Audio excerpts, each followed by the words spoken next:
Arrancamos con Hechos 13:13. ¿Lo tenemos? Amén. Habiendo zarpado de Pafos, Pablo y sus compañeros arribaron ¿a dónde? A Perge de Panfilia. Pero Juan, apartándose de ellos, se volvió ¿a dónde?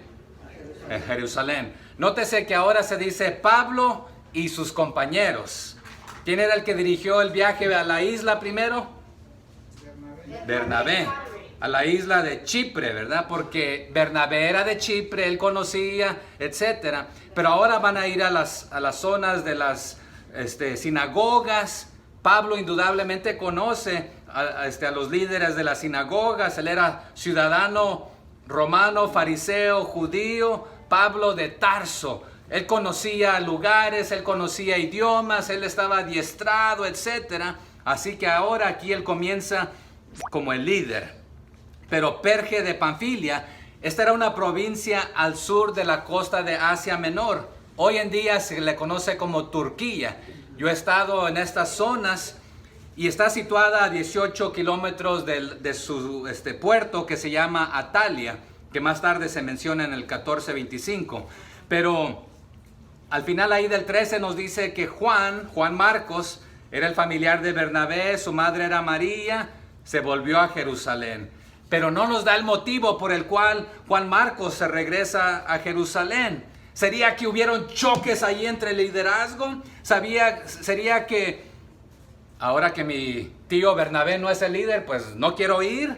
¿O sería que extraño a mi familia allá en Jerusalén? ¿Sería que estaba enfermo? ¿O era un jovencito? Podría ser que estaba ahí enamorado, que le hacía falta la muchacha. Mano, no enamorado nomás, ¿verdad? ¿Sería que él quería comenzar su propio ministerio? ¿O quizás no estaba en acorde a dónde se iba a hacer misiones?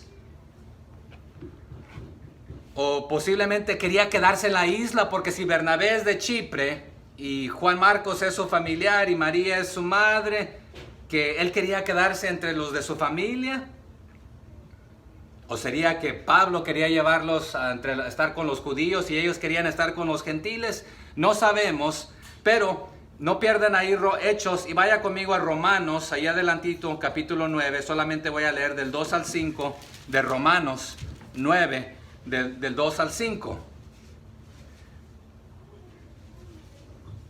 Note la angustia aquí de Pablo, de Romanos 9, del 2 al 5. Bueno, desde el 1. ¿Verdad digo en Cristo? No miento. Y mi conciencia me da testimonio en el Espíritu Santo, que tengo gran tristeza y continuo dolor en mi corazón. ¿Por qué? Porque deseara yo mismo ser anatema, separado de Cristo, ¿por amor a quién? Por amor a mis hermanos, los que son mis parientes según la carne, que son israelitas, de los cuales son la adopción, la gloria, el pacto, la promulgación de la ley, el culto y las promesas, de quienes son los patriarcas y de los cuales según la carne vino Cristo, el cual es Dios sobre todas las cosas, bendito por los siglos. Amén. Entonces sería el anhelo de Pablo. Yo quiero ir a predicarle a los judíos en las sinagogas, ahí es donde yo quiero estar. Pero ¿sería que Bernabé y Juan Marcos querían ir a los gentiles? ¿O sería al revés? ¿Sería que Juan se regresó por problemas estomacales? Cuando viajamos a veces nos enfermamos, ¿les ha pasado? En Gálatas 4:13 vemos una situación de un enfermo. En 1 Timoteo 5:23 vemos otra, pues el doctor Lucas a través de Marcos le receta, ya no tomes tanta agua porque te está haciendo daño, etc. Pudiésemos especular. ¿Sería por lo difícil de la trayectoria? Este viaje era de 150 kilómetros para poder llegar a Antioquía y estaba a 1200 metros sobre el nivel del mar y era difícil y peligroso. He tenido el privilegio de darle vuelta al mundo 12 veces, pero he estado desde aquí en Conway, ¿verdad? En otros estados, en Centroamérica, en Sudamérica. Pero el más difícil, hermanos, que a mí me ha tocado ha sido en Sudamérica en cuanto a la altura. Uno aterriza en La Paz, Bolivia, y cuando se abre la puerta del avión, más de la mitad de las personas se desmayan porque está en tan alto. Y los atletas que van a jugar deporte allá se desmayan. Yo lo describo de esta manera. Solamente sentado, no tienes que estar caminando.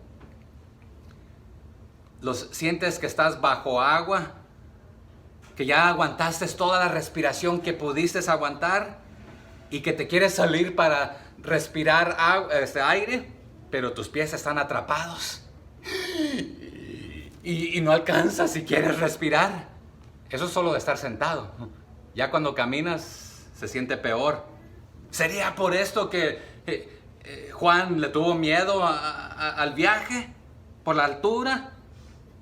¿O le tenía miedo a los bandidos que circulaban en estas áreas?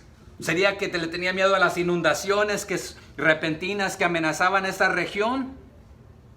Podemos nuevamente especular, no sabemos.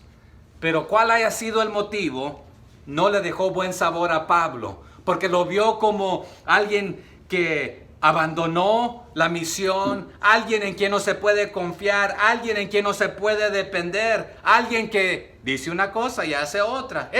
Mira, se nos regresó. Para el siguiente viaje, Bernabé quería llevárselo y Pablo le dice, ¿sabes qué? Yo no me voy a llevar a alguien así, que no es decidido, que se nos echa para atrás, que se nos regresa, etc. Pero bueno, fue tanta la división que sucedió más tarde, que como Pablo no quería llevarse a Juan Marcos, Bernabé le dice, pues ¿sabes qué? Tú vete por tu camino, yo me voy por mi camino. Yo me voy a llamar a mi sobrino y nos vamos a ir a hacer misiones por acá. Y Pablo se lleva a Silas y se van por acá, por otro camino. Pero no sabemos.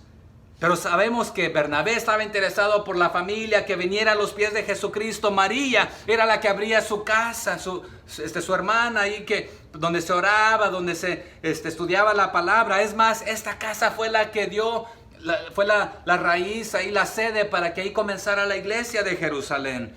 ¿Sería que Juan simplemente quería regresar a apoyar a los suyos? No lo sabemos. Pero según la tradición judía, Marcos se fue a Alejandría, en Egipto, y ahí fundó una iglesia. Según la tradición, no encontramos esto en la Biblia. Pero lo que sí encontramos es que aproximadamente 20 años después, Marcos reaparece, Juan Marcos, y ahora está listo y es recomendable para la obra. Y Pablo y Juan Marcos y Bernabé se reconcilian. Y más tarde en Colosenses y en Segunda de Timoteo, le dice Pablo que Juan Marcos va a ser de bendición y de ayuda. Le dice a algunas iglesias, si por ahí llega, recíbanlo bien, trátenlo bien. A la iglesia de Colosas, si no me equivoco, denle la bienvenida. Pero cuando le escribe a Timoteo, le dice Pablo a Timoteo, toma a Marcos y tráemele, porque me puede ser de gran ayuda, en 2 de Timoteo 4:11. Pero aunque al inicio Pablo lo consideraba como un desertor, alguien que abandonó, alguien que egresó, que caminó hacia atrás. Algunos especulan que regresó al mundo. A veces como cristianos, hermanos, en lugar de seguir adelante, tiramos la toalla y regresamos al mundo. Cantamos hoy, Dios no nos trajo aquí para volver atrás. Un cristiano no debe ni retroceder para agarrar impulso, sino siempre ir hacia adelante. Continuamos ahí en Hechos 13, ahora el 14. Ellos pasando de Perge, llegaron a Antioquía de Pisidia y entraron en la sinagoga un día de reposo y se sentaron. Pero dice que pasando de Perge, o sea que sin demorar, sin hacer obra. ¿Pero por qué? Bueno, había sido un largo viaje, un viaje largo, difícil y peligroso. No sabemos por qué, pero más tarde también aprendemos del apóstol Pablo que él dice, ¿sabes qué? Allá en 2 de Corintios capítulo 11, si usted lo quiere leer más tarde, dice, en camino he estado muchas veces, caminos peligrosos y peligros de ríos, peligros de ladrones. Nuevamente sería este el motivo que Juanito dice, ¿sabes qué? Yo no me enlisté para esto.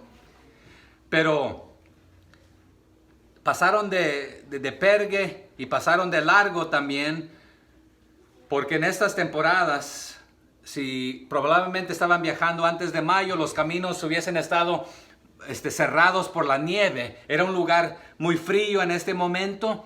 Entonces siguieron a Antioquía de Pisidia y nuevamente esta es Turquía y las montañas están cubiertas de nieve. Es más, desde ahí se divisan los montes Ararat, donde he estado ahí, donde dice la Biblia que descansó el arca de Noé. Pero esta Antioquía Pisidia es diferente a la Antioquía de donde se mandó a estos como misioneros. Esta fue nombrada de la siguiente manera por su rey, prácticamente honrando al rey, dándole honor al rey Antíoco. Entonces Antioquía es de donde, así se le nombraban a los lugares. Por ejemplo, si usted va a las Islas Filipinas, se le conocen así porque el rey Felipe fue el que llegó allí y usó sangre mexicana, centroamericana, por si no sabía usted, cuando se fueron para allá. Pero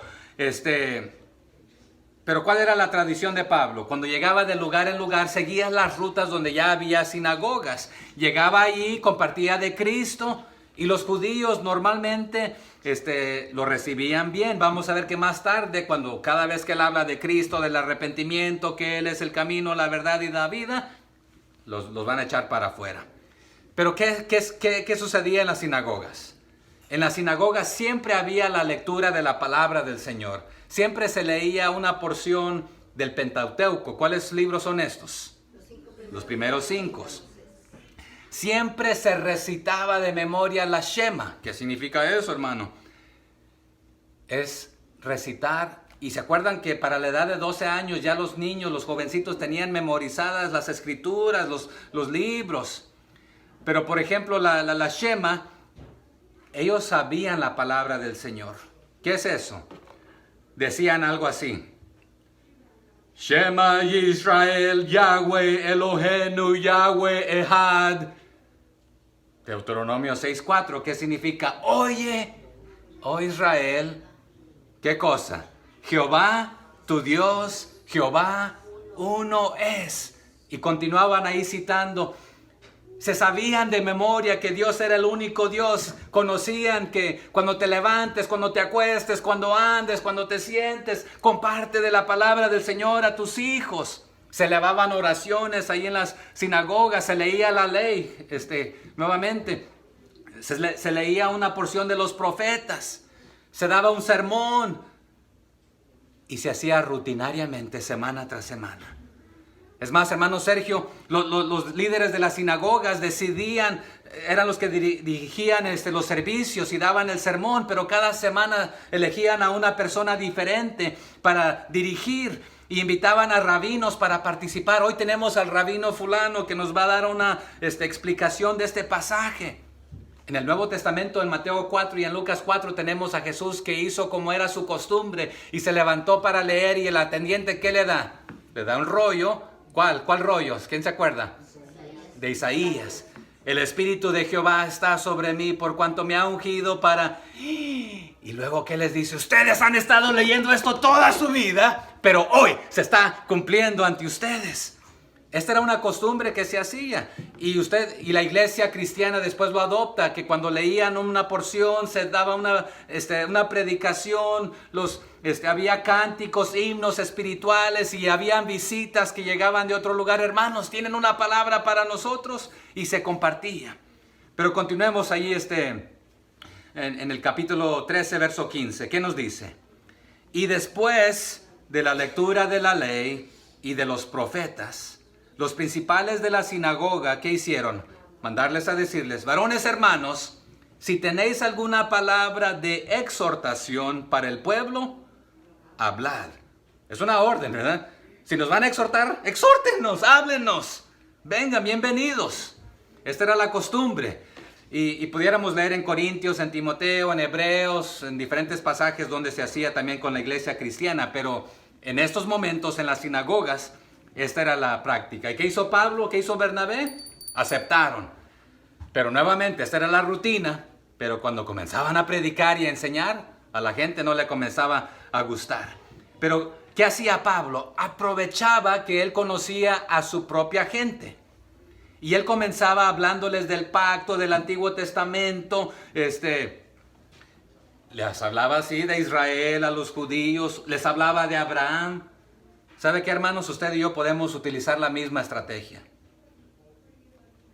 Si usted conoce a alguien que no conoce de Cristo, un ejemplo, y es católico, no comencemos por decirles, te vas a ir al infierno porque adoras imágenes. ¿Sabes qué? A la que tú adoras, María, la respetamos.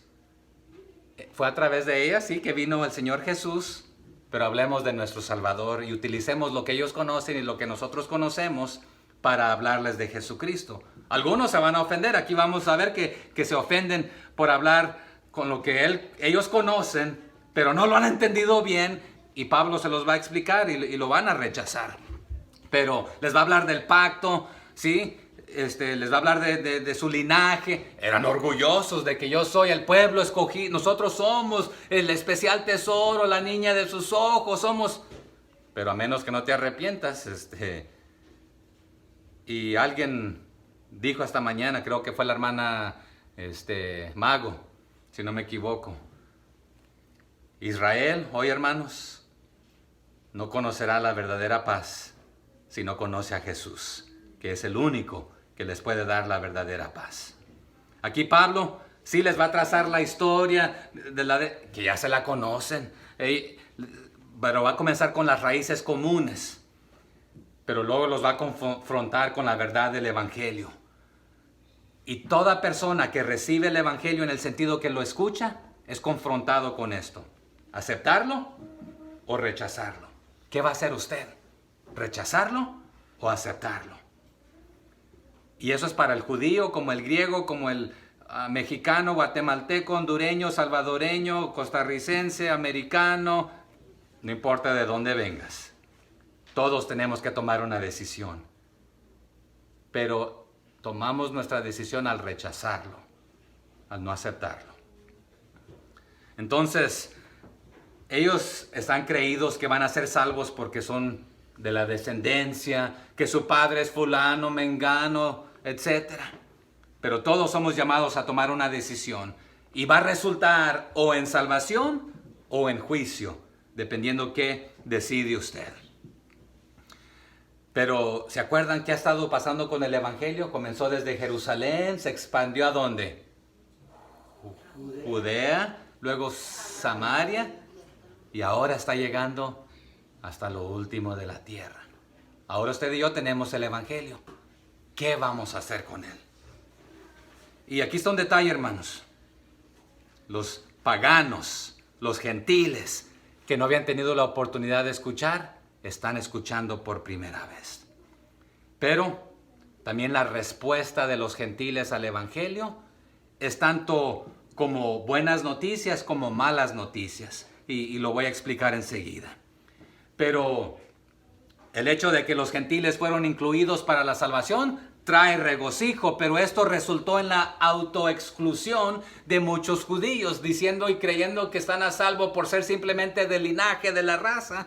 No es lo que basta. No es suficiente, basta que tu padre haya sido Abraham. No basta que vienes de la descendencia, del linaje, de qué raza, de cuánto dinero tenías, de qué familia, dónde naciste. Eso no importa. Lo que importa es en quién depositas tu fe y lo que Él hizo por nosotros. Leamos el 16, el 16, perdón. Entonces Pablo, le dieron la oportunidad, ¿verdad? Levantándose, hecha señal de silencio con la mano, dijo: varones israelitas, y los que teméis a Dios, oíd. Y esta era la costumbre, así comenzaba sus mensajes el apóstol Pablo cuando se le daba la oportunidad. Pero dice varones israelitas, y prácticamente los que no son israelitas, pero que han sido proselitados se han convertido al judaísmo, que antes no se les permitía, pero al convertirse al judaísmo, ahora pueden venir a la sinagoga. Hermanos, uno va al hospital porque necesita ayuda, ¿verdad?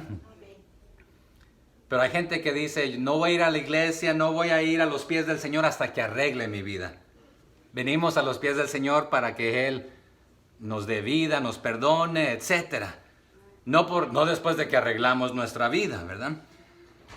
Pero aquí, los que teméis a Dios es una manera de decirle, ustedes creen creer en Dios por los procesos que han pasado para convertirse en judíos adoptivos, pero también a ustedes me dirijo con este mensaje. Sí, están participando del acto del culto de los judíos, de sus tradiciones, de las lecturas, de las oraciones, recitando también lo que conocen, pero me estoy dirigiendo a ambos ustedes como a un solo grupo, tanto a los judíos como a los no judíos. El 17.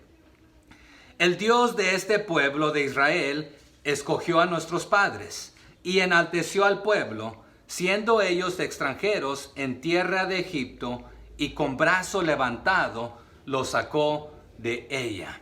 Entonces, aquí el mensaje de Pablo a los judíos empieza con un énfasis en la alianza entre Dios e Israel.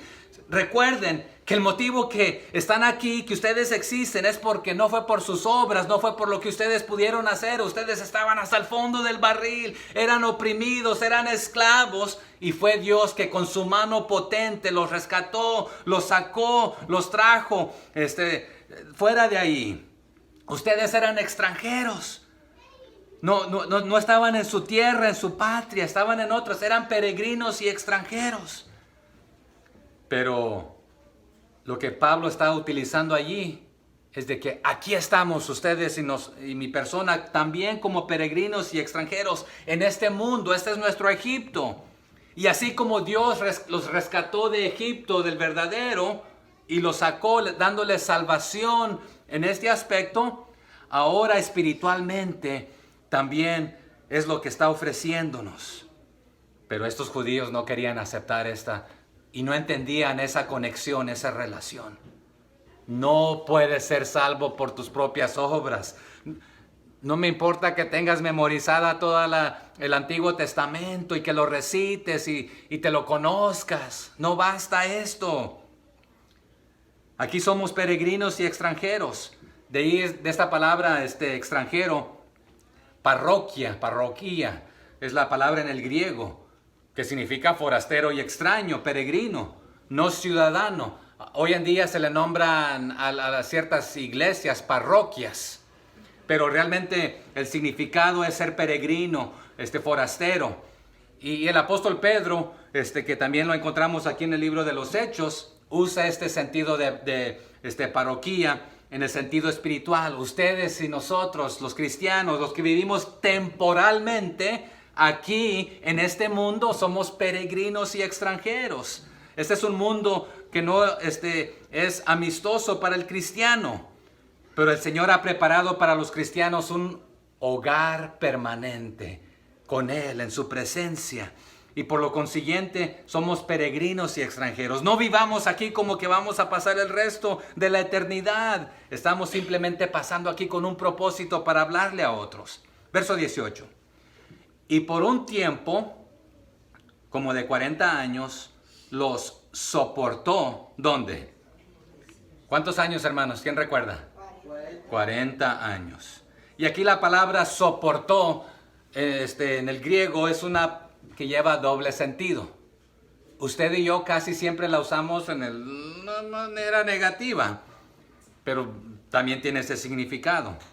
O sea que el Señor los soportó, tanto sus costumbres, aguantándole su terquedad, su cabeza dura, sus berrinches. ¡Queremos carne! ¡Allá estaba mejor! Y el Señor les manda carne hasta que les salga por los dientes. Se quejaban de todo. ¿Lo hacemos así nosotros, hermanos? Espero que no, ¿verdad? Que no nos quejemos de todo. Así que los soportó, los aguantó de esta manera, alimentándoles, El hermano Carlos dijo que no se le acabó los zapatos, ¿verdad? Que por cierto, estos me los acaban de regalar, fueron gratis. Y allá atrás hay una cajita de zapatos, que no me quedaron, hermanos. Que casi forcé que me quedaran. Unos nuevos, otros seminuevos, que una hermana quería que si alguien los podía usar.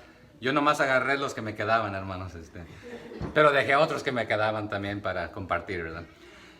Pero sus zapatos no se les agota, su ropa, etc.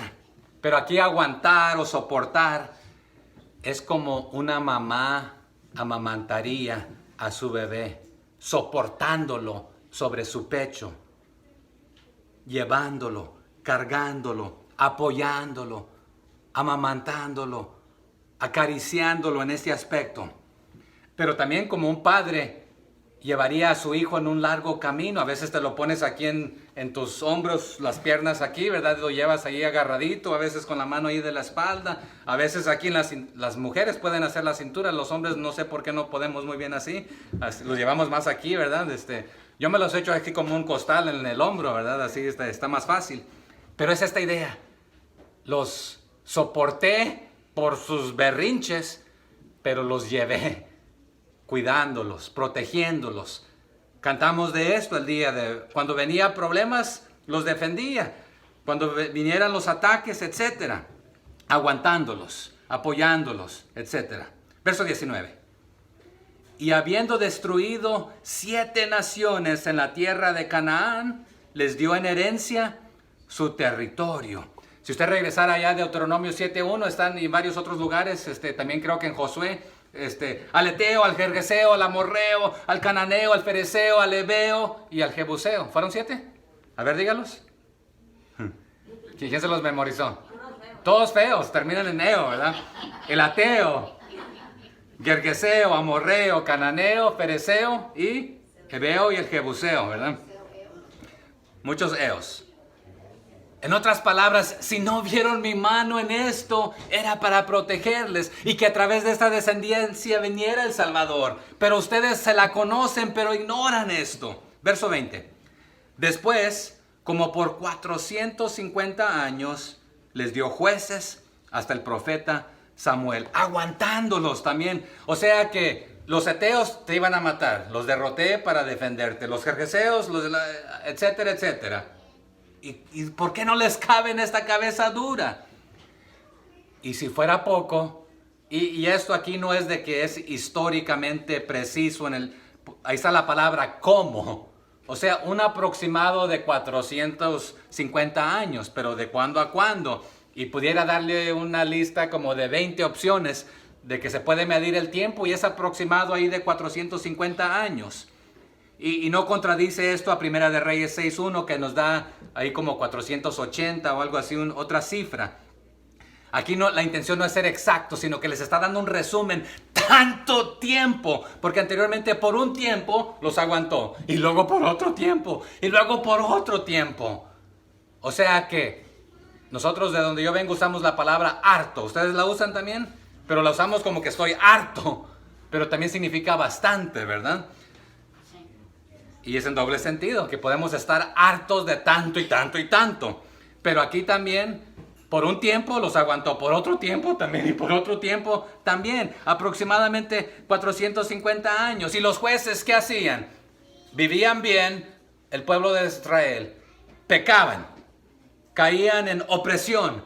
Ahí chillaban, lloraban a todo pulmón. Señor, socórrenos, sálvanos, por favor. Ya no aguantamos. ¿Y qué hacía el Señor? Les mandaba un libertador, los restituía, volvían a pecar, volvían a caer en ¿cuántas veces no hice esto por ustedes? Y no entienden que era por su bien. De aquí a aquí. Ay, ay, ay. Resumiéndoles, 21. Luego, todavía cabezas duras pidieron rey. Porque ¿se acuerdan qué dijeron?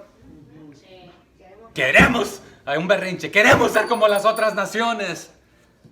Ya, estamos hartos de que Dios sea nuestro rey. ¿Se acuerdan lo que le dijo el Señor al líder? Dáselos, porque no te están desechando a ti, Me están desechando a mí. Pidieron rey, ¿y qué hizo Dios? Y Dios les dio a Saúl, hijo de Cis, varón de la tribu de Benjamín. ¿Por cuántos años? Por 40 años.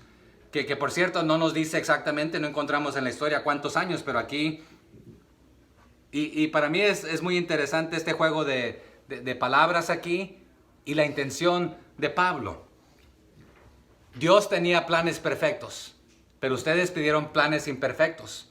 Dios lo permitió. Les dio a Saúl de la tribu, ¿de dónde dice? De Benjamín. E hizo todo lo malo.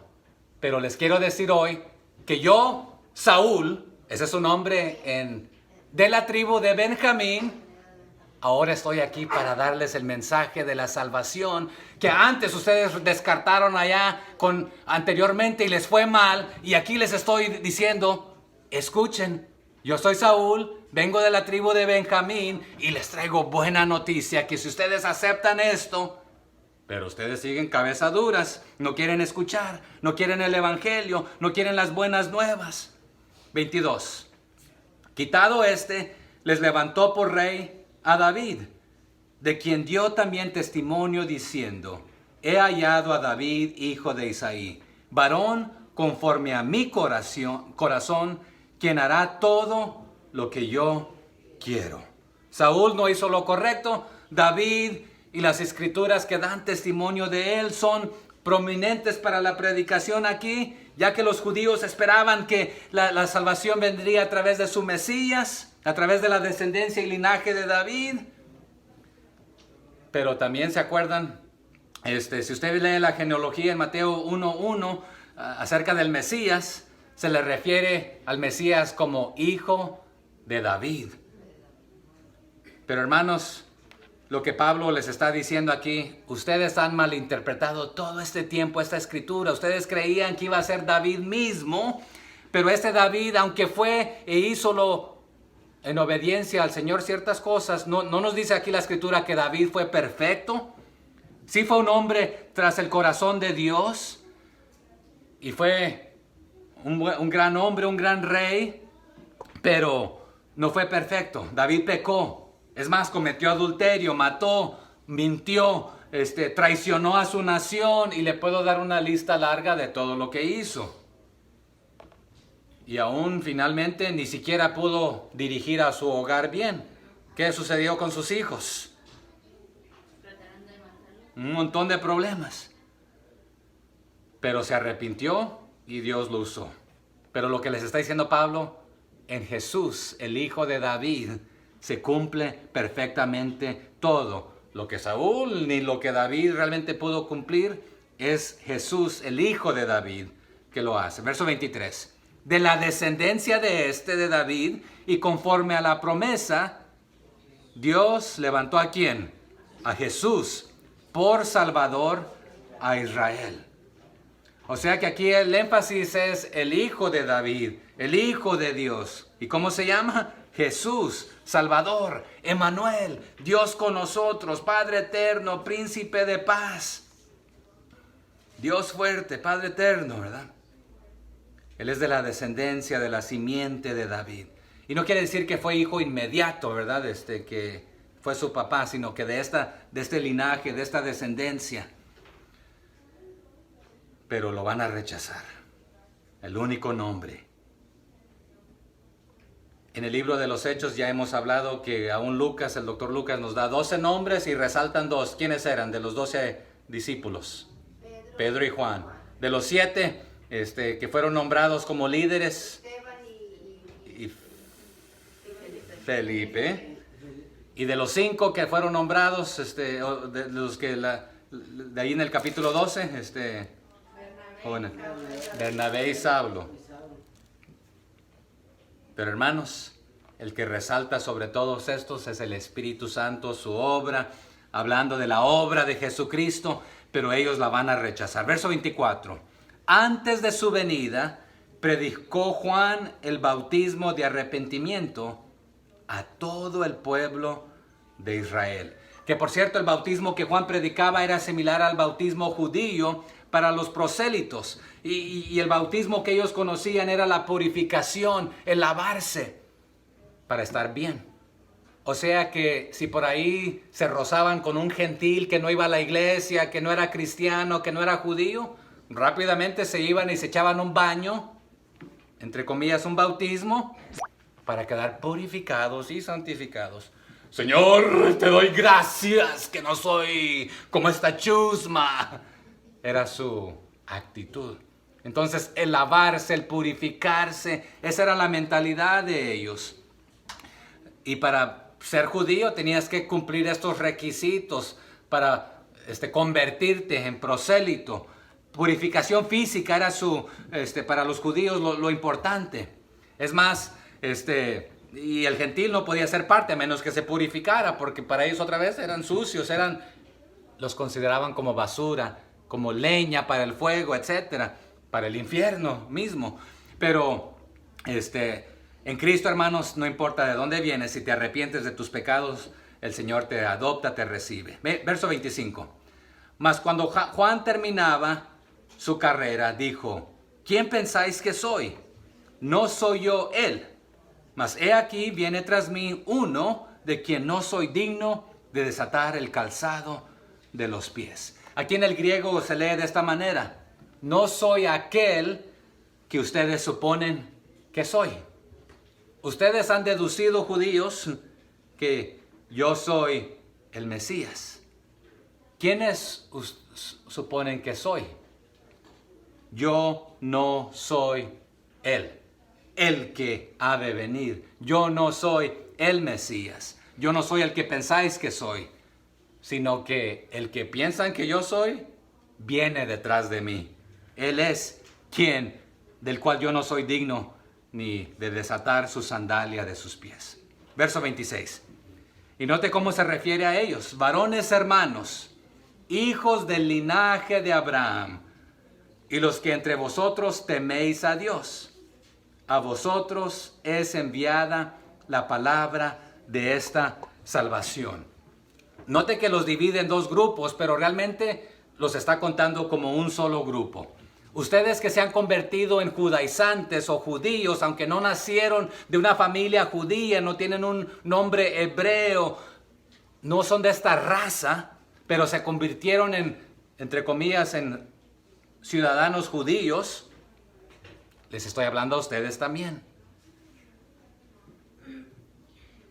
Y a ustedes fueron los primeros que tuvieron la oportunidad de escuchar la palabra. Porque ¿dónde se leía diariamente o semanalmente cada sábado la Biblia?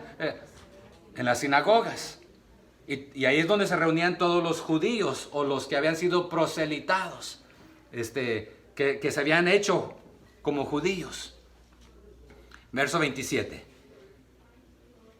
Porque los habitantes de Jerusalén y sus gobernantes, no conociendo a Jesús, ni las palabras de los profetas que se leen todos los días de reposo, las cumplieron al condenarle.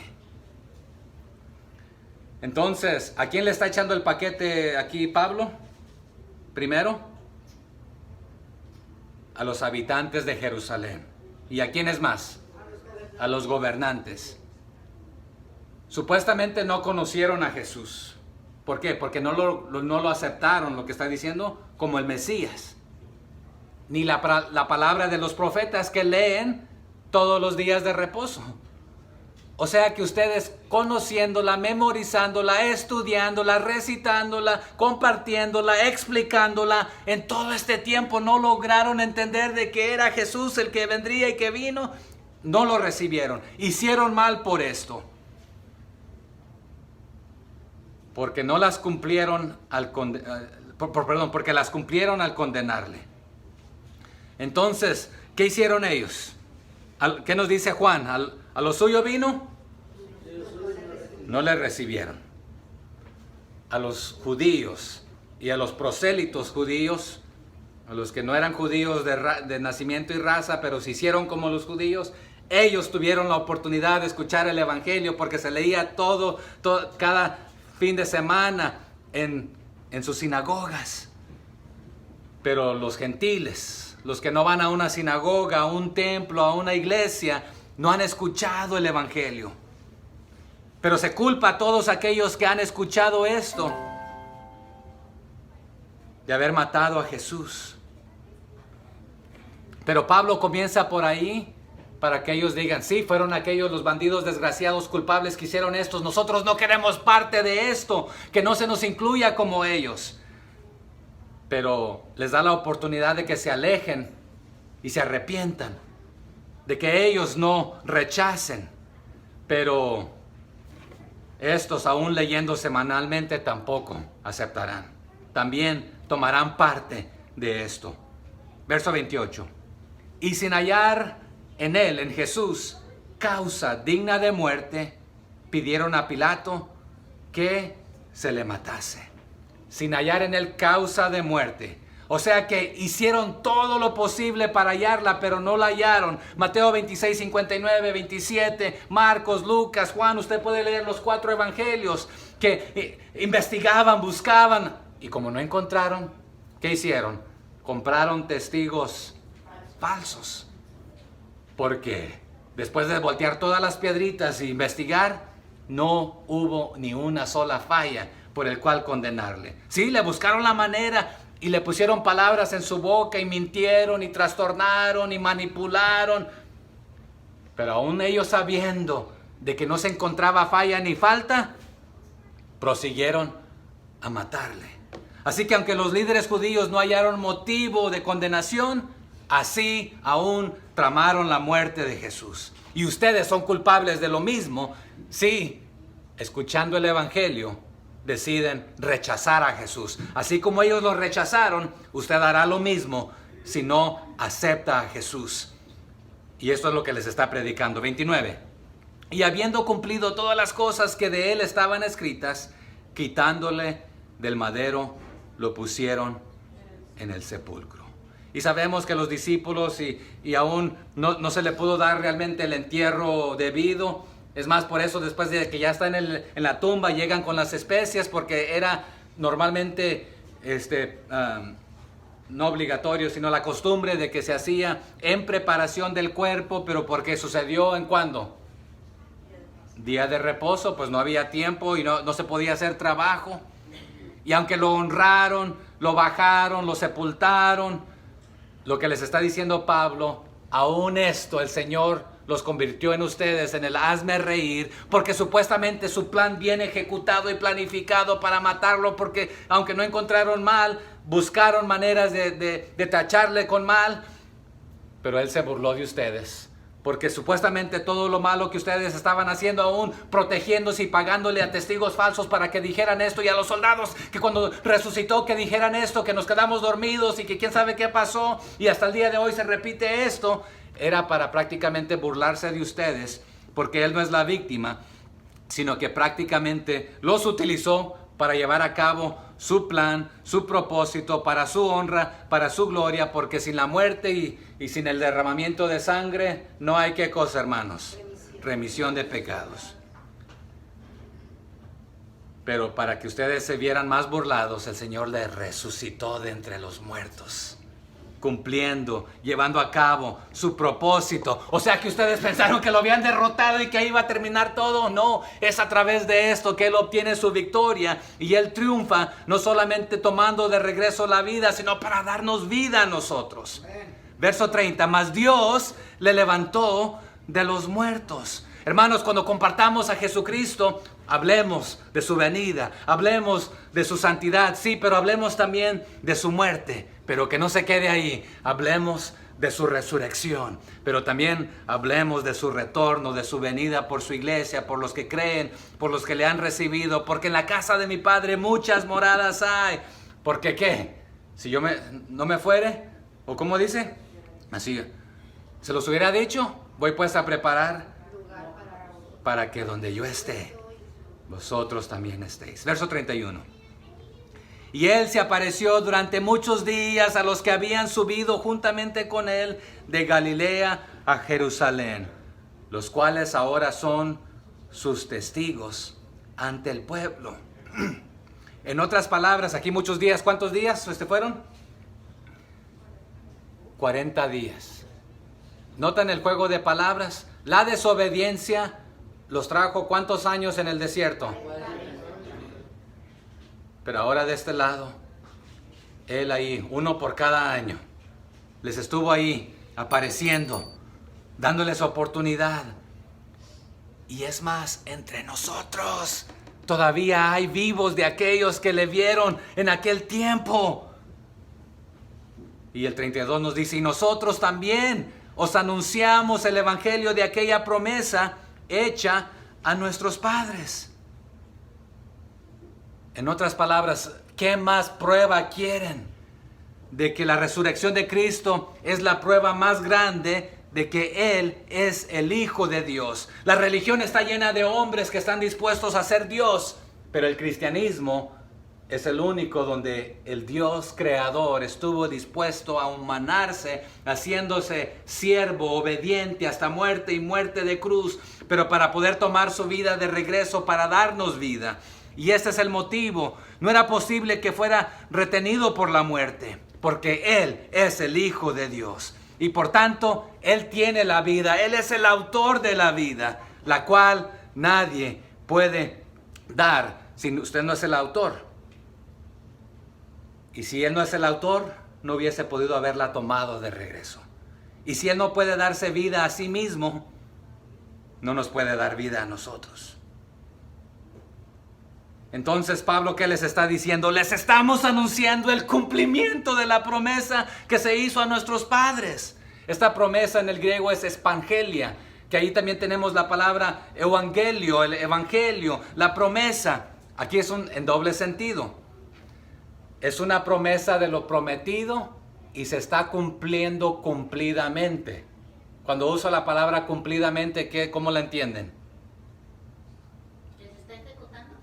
Ajá, se está cumpliendo cumplidamente, totalmente, completamente, lo prometido. O sea que cuando Dios promete, lo cumple. Dios no es hombre para que mienta. Aquí, la promesa y lo prometido, el anuncio con el sentido especial de la promesa, la prenda, la oferta, es la garantía. O sea que aunque se dijo antes, ya era una garantía. Porque usted y yo ya lo sabemos. Cuando Él nos justifica, ¿somos salvos, hermanos? Cuando nos está santificando, ¿estamos siendo salvos? Y cuando Él nos glorifique, ¿seremos salvos? ¿Pero somos salvos en este momento? Aunque no hemos sido glorificados. ¿Por qué? Porque es una garantía ya. La cuenta está saldada, está pagado. ¿Quién la pagó? Él. Y nos ha sellado con su Espíritu Santo. La promesa es una garantía. Un pagaré. Ya se pagó. No hemos muerto, no ha regresado por nosotros, pero es una garantía. Pero la promesa se efectuó, se ha efectuado. Y aunque todavía no se hubiese efectuado, es como que si se hubiese efectuado. ¿Por qué? Por quien dio la promesa, quien la dijo, quien la hizo, porque Él mismo tiene el poder para cumplirla. Usted y yo podemos mentir y fallar, pero Él no falla. Así que evangelia dice lo que la promesa de Dios es. Y entonces da la seguridad que la cosa prometida se cumplirá. Pablo en 2 de Corintios 1:20 afirma esto. Dice, porque todas las promesas, evangelia, de Dios son en Él sí y en Él amén, por medio de nosotros, para la gloria de ¿quién, hermanos? De Dios. Es más, y no tengo el tiempo esta mañana, esta tarde, pero si usted pone el discurso del apóstol Pedro en el capítulo 2, al junto con el del apóstol Pablo, muy idénticos, muy parecidos en su tema, en el esquema que siguen. Pero ¿cuántos se convirtieron con la predicación de Pedro? Miles. En la segunda predicación, y aquí la reacción va a ser otra. Pero hermanos, al David que se refiere que no vio corrupción, se está hablando de Jesús. El salmista, cuando está hablando de esto, se está refiriendo a Jesús. Pero aquí Pablo también no está apantallando con su conocimiento y su adiestramiento rabínico, pero les va a dar una cita tras otra, que ellos conocen, que la saben de memoria, la saben citar, pero les va a explicar que las promesas a David fueron cumplidas en Jesús y por Jesús, por medio de él, de su muerte, por medio de su resurrección. Verso 33. La cual Dios ha cumplido a los hijos de ellos, a nosotros, resucitando a Jesús. Como está escrito también en el Salmo 2, mi hijo eres tú, yo te he engendrado hoy. Así que la promesa de Dios cumplidamente o completamente, resucitando a Jesús en el sentido de entre los muertos. Así que Dios cumplió esto, resucitando a Jesús, la promesa del Salmo 2. ¿Qué dice el Salmo 2? El Salmo 2:7 es el que está citando aquí Pablo. Indica que al resucitar a Jesús, Dios lo autenticó como su hijo, diciendo, este es mi hijo. También Hebreos 1:5 y Romanos 1:3-4 confirman esto. Verso 34 del capítulo 13. Y en cuanto a que le levantó de los muertos para nunca más volver a corrupción, lo dijo así: os daré las misericordias fieles de David. Pero nuevamente ellos confiaban y creían que era David su rey. Pero aquí habla para nunca más volver a corrupción. Eso es al sepulcro, donde reina la muerte. Pablo a los Romanos en el 6:9 les dice, Cristo, habiendo resucitado de entre los muertos, ya no muere. La muerte no se enseñorea más de él. Y aquí os daré las misericordias fieles, firmes a David. Esto está citando a Isaías 55:3. Lo fiel, lo firme, las misericordias. Esta palabra misericordia es tan profunda, hermanos, pero no solamente describe y denota la santidad de la misericordia de Dios, pero es el cumplidor de promesas. Es la mejor frase que yo puedo encontrar para describir esto. Sus misericordias son nuevas cada mañana, pero ellos no comprendieron toda la riqueza del nuevo pacto. Pensaban que se trataba de David, pero aquí son fieles las palabras del Señor. La certeza, la fidelidad, no de David, sino de Cristo mismo, de Dios mismo, que vendría de la simiente de David. Y se realizan a través de Jesús. ¿Qué nos dice Juan 1:14? ¿Quién lo sabe de memoria, hermanos? ¿Alguien?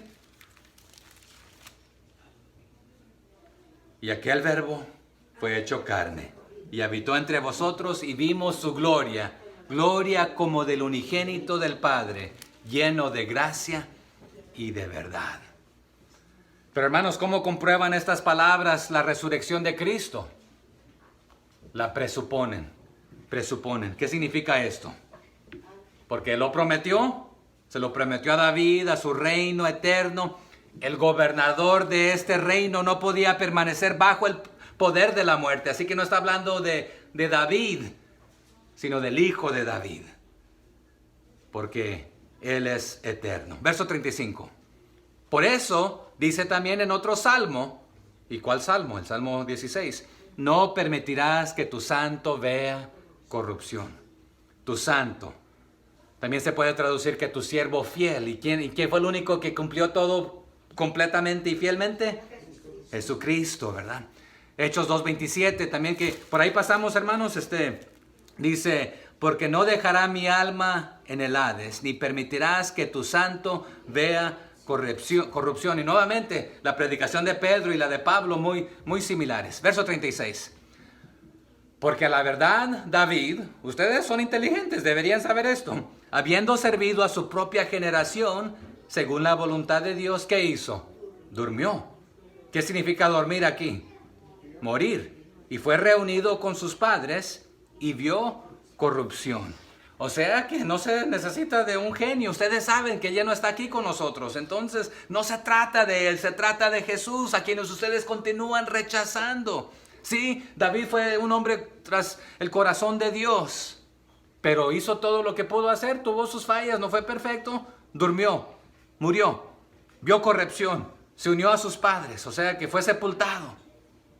Así que por lo consiguiente David no puede ser el sujeto de esta predicación. Se trata de Jesús, el santo de Dios, el único, el verdadero. David no fue perfecto, Cristo sí lo es, les está diciendo. 37. Mas aquel a quien Dios levantó no vio corrupción. Jesucristo, este Jesús, a quien Dios resucitó, no experimentó corrupción. David sí. 38. Sabed pues esto, varones hermanos, que por medio de él se os anuncia perdón de pecados. Y este es aquí donde yo quiero llegar, les dice Pablo. Todos los que oyen el evangelio de Cristo, sepan esto, que a través de este hombre, Jesús, al que sus antepasados o su propia raza juzgaron injustamente, sí, lo mataron, lo crucificaron, no se quedó ahí. Él resucitó. De Él les estoy predicando yo. El perdón de pecado lo podemos obtener a través de Él. Sus pecados son muchos, son hartos, son bastantes. Pero Él se los puede perdonar todos. Y Él es el único que tiene la autoridad, la potestad para perdonar, para salvar, para justificar, limpiarlos de toda. ¿Ustedes creen que con bautizarse quedan limpios? ¿Ustedes creen que con venir de esa descendencia, que su padre Abraham, pues su... No, es a través de Jesús. Aún a Abraham le fue contado por justicia porque creyó, tuvo fe de lo que vendría y él lo recibió. Así que entiendan, por favor, también a la iglesia de Colosas les usa ese ejemplo. Pero puedes quedar completamente justificado, como que si nunca has pecado. Pero si te quedas con tus tradiciones y tus ritos y lo que tú haces, te autocondenas. Por favor, no rechaces esto. Así que les llama hermanos, compatriotas, raza. Les dice, escúchenme, yo estaba cegado como ustedes. Yo también procedo pudiera jactarme de esto. Ustedes se jactan. Pero ¿quieres quedar justificado, perdonado, hecho justo? Pues acepta el perdón, la gracia, la misericordia. Y a los romanos y a los gálatas también les habla de la misma manera.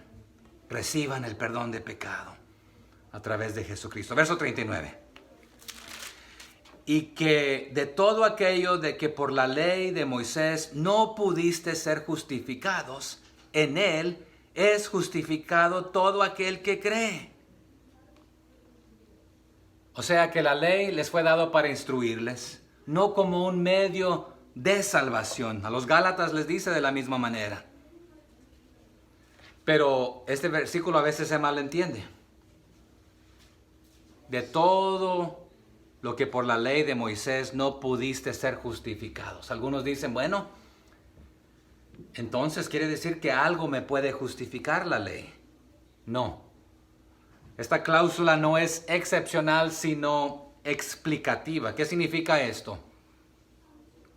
El sentido no es, aunque la ley justifica de muchas cosas, no puede justificar de todas las cosas, y aquellas cosas de las cuales no te puede justificar, entonces Cristo se encarga de las demás.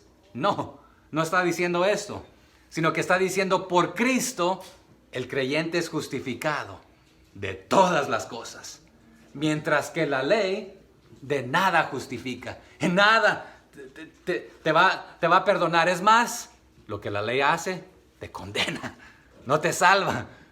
¿Y tú crees que es a través de la ley? No. Y no es que haga poquito o mucho y que quedes corto. Quedas corto completamente y es lo que te está haciendo, te está condenando. Pero en Cristo el creyente es justificado de toda la pena de la ley, la que te está condenando. Así que, y no tenemos el tiempo para profundizarnos en todo el sentido completo de la justificación. Y Pablo se lo reserva para las epístolas más tarde. Y se los dirige a los cristianos creyentes y les explica más detalladamente lo que significa la justificación. Verso 40. Mirad pues que no venga sobre vosotros lo que está dicho en los profetas. En otras palabras, si sigues confiando en la ley, te va a caer todo el peso de la ley porque no quisiste cambiar. Aquí la palabra mirad termina en una D. El hermano Sergio nos ha enseñado varias veces que cuando algo termina en una D, ¿qué significa? Es una palabra, una orden. ¿Cómo se le nombra? Un imperativo. Tengan cuidado. Por favor, escuchen. Presten atención. Es una amonestación, es una exhortación. No solamente la mía en este momento, sino la del Antiguo Testamento también. Por favor, escuchen. ¿De qué se trata aquí? Aquí la palabra en el griego que usa es blepete.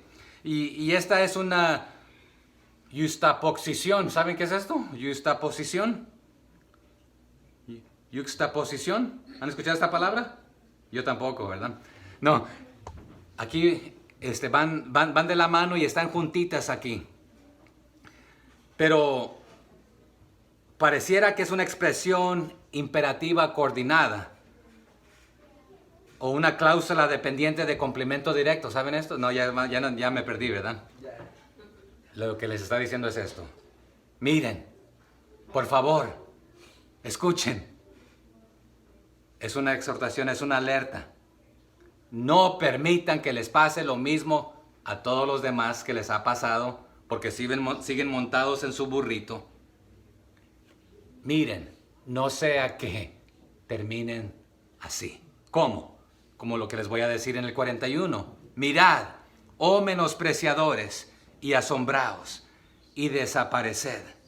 Porque yo hago una obra en vuestros días, obra que no creeréis si alguien os la contare. No creeréis, es decir, aun cuando fuera por testimonio no excepcional que todo mundo te la está contando.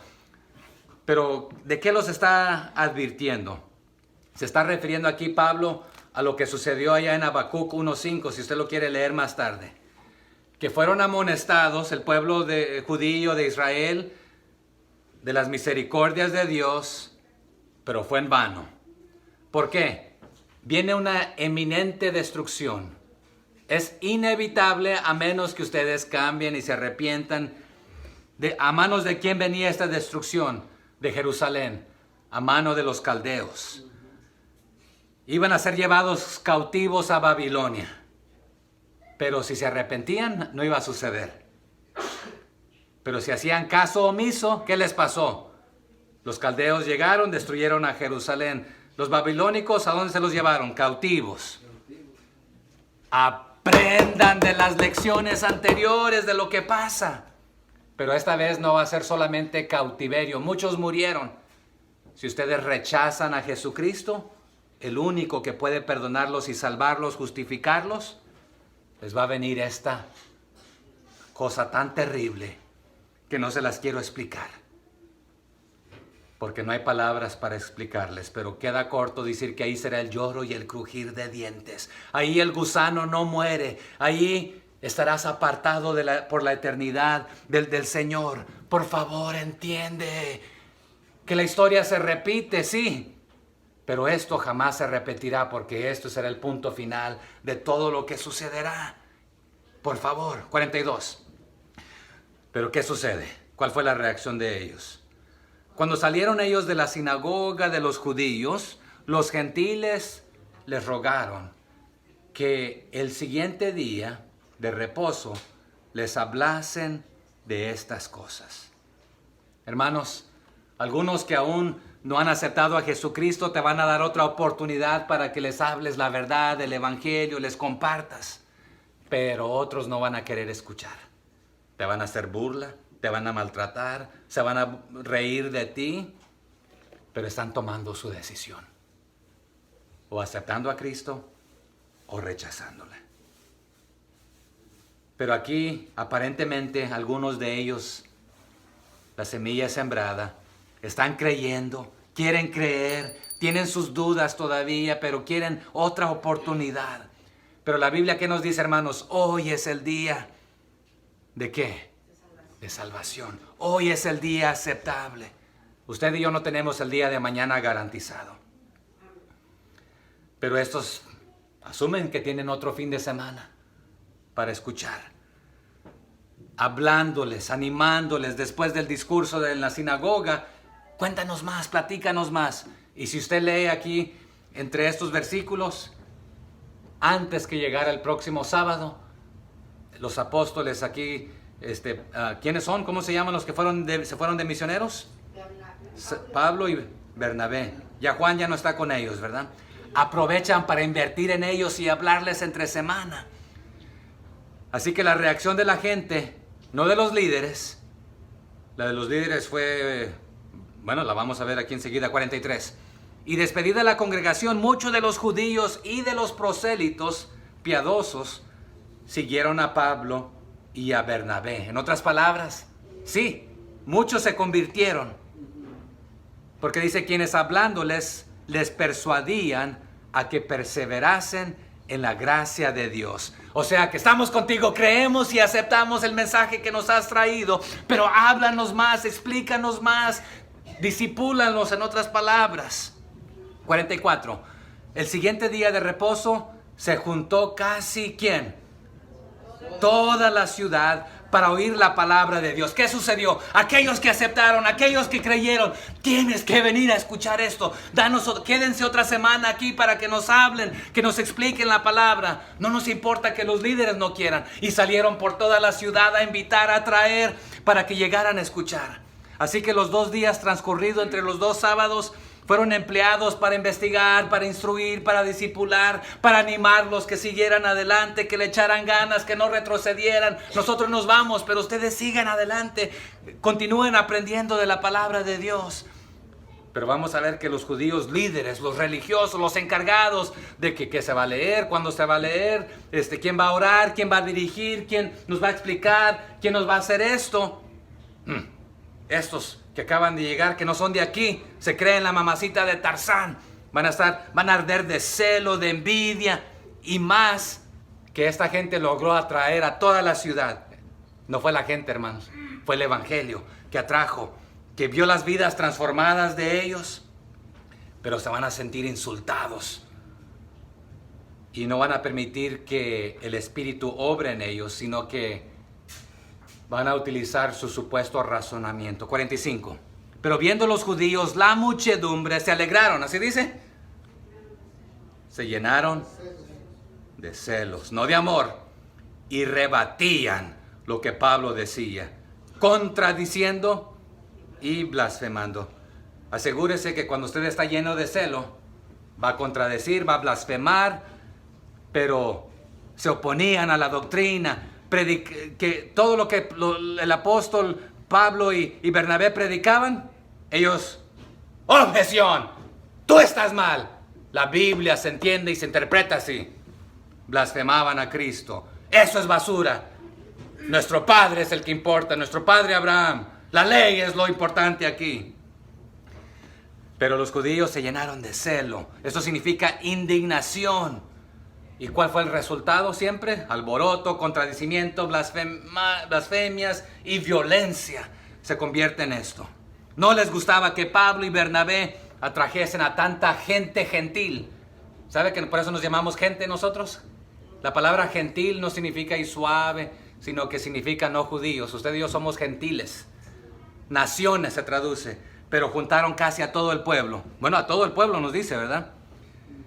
Pero los judíos, llenos de envidia, de celos, contradiciendo, no creyeron, blasfemaron y trataron de que quedaran mal Pablo y Bernabé. Querían defender la ley, su descendencia, y no se convirtieron. Se autocondenaron. Al escuchar la amonestación, la alerta del peligro que viene, y lo rechazaron. 46. Entonces Pablo y Bernabé, hablando como hermanos, con denuedo, dijeron: a vosotros, a la verdad, tanto a los judíos como a los prosélitos, era necesario que se os hablase primero la palabra de Dios. Mas puesto que la desecháis y no os juzgáis dignos de la vida eterna, he aquí nos volveremos ¿a quiénes? A los gentiles. Nosotros hemos cumplido con nuestra tarea que nos ha dado el Señor. Les hemos dado la oportunidad de ser los primeros de escuchar el evangelio, el mensaje de Dios. Aunque ya lo conocen, no lo han entendido, pero se lo hemos explicado, pero lo han rechazado. Por lo tanto, se autocondenan y nosotros, de aquí en adelante, vamos a predicarle aquí en esta ciudad a los gentiles, a los que aún no han aceptado. Pero a ustedes ya no vamos a gastar nuestro tiempo más. Y no quiere decir que Pablo ya jamás predicó en una sinagoga o que descartó a los judíos. No, aquí en esta ciudad. Pero a la siguiente les vamos a dar primero la oportunidad a los judíos, luego a los gentiles. Usted lo va a ver aquí a lo largo del libro que estamos. Pero era necesario, era menester que cumpliera la orden del Señor y esto no tenemos el tiempo para ir a ver las citas. Pero al ustedes desechar esto, pronuncian sentencia contra ustedes mismos. Así que continuamos ahí en el 47, estamos terminando. Porque así nos ha mandado el Señor, diciendo: te he puesto para luz de los gentiles, a fin de que seas para salvación hasta lo último de la tierra. Así que la aceptación del Mesías judío por los gentiles era tanto una sorpresa como una ofensa para los primeros cristianos. ¿Por qué? No puede ser que los líderes religiosos son los que terminan rechazando y ellos diciendo: no puede ser que el Señor se interese en esta chusma gente que es basura. Y había esas contradicciones ahí. 47. ¿Ya lo leímos? Porque así nos ha mandado el Señor, ¿verdad? Diciendo: te he puesto para luz de los gentiles, a fin de que seas para salvación hasta lo último de la tierra. Ese es nuestro trabajo ahora, hermanos. El Señor lo diseñó de esta manera. Al judío rechazarlo, se abrió para el gentil, para nosotros, la luz, Jesús, la salvación. Pero Pablo predicaba de esta manera, de las inescrutables riquezas del Señor a los gentiles. Pero los judíos las rechazaban. La piedra angular que rechazaron los edificadores, los supuestos líderes religiosos, llegó a ser la cabeza, la piedra principal. 48. Los gentiles, oyendo esto, ¿qué hicieron? Se regocijaban y glorificaban la palabra del Señor. Y creyeron todos los que estaban ordenados para la vida eterna. Aquí la palabra ordenados, hermanos, para la vida eterna no es en sí teológico, sino histórico. ¿Y qué significa esto? El Evangelio llegó a su destino final para las naciones, a partir de sus orígenes judíos. ¿Y qué significa esto? Creyeron los que estaban ordenados para la vida eterna. ¿Quiere decir que hay algunos que Dios no ordenó para la vida eterna? No es lo que está diciendo. Sí es una declaración importante, pero algunos la forzan y la interpretan en otro sentido inferior a este. Una ordenación divina a la vida eterna es la causa, no el efecto, de cualquier persona que cree.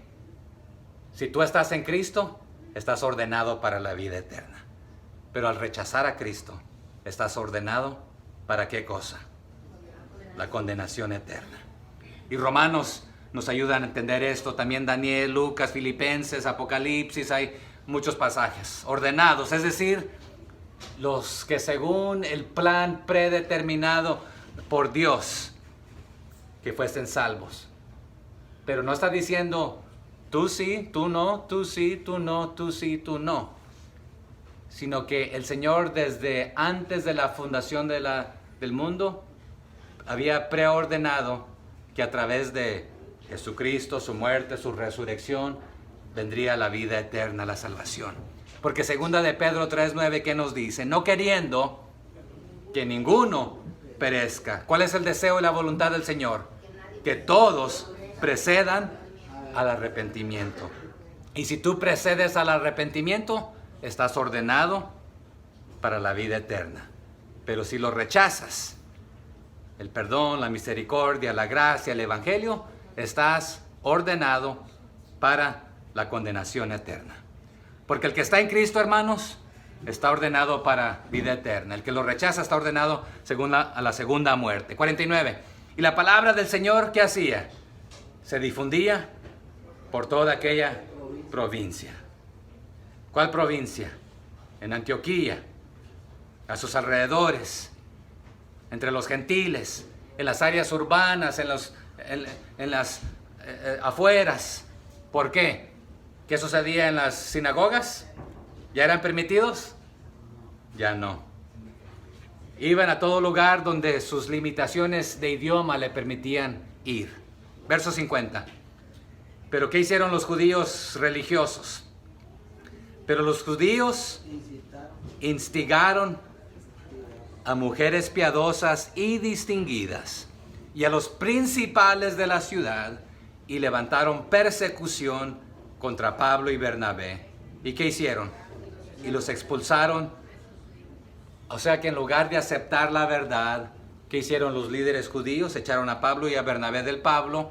No podían confrontar la verdad. Así que acudieron a la violencia. Y ya que no los podemos tener aquí porque nos están trastornando al mundo aquí, nuestra ciudad, nuestro lugar, es más fácil de nosotros de sacarlos. Pero hay un principio muy importante aquí, hermanos. La influencia de las personas, su carácter. Aquí nos menciona a mujeres de mucha influencia. También los líderes, habían hombres de influencia. Pero algunas de estas mujeres usaron su influencia para mal.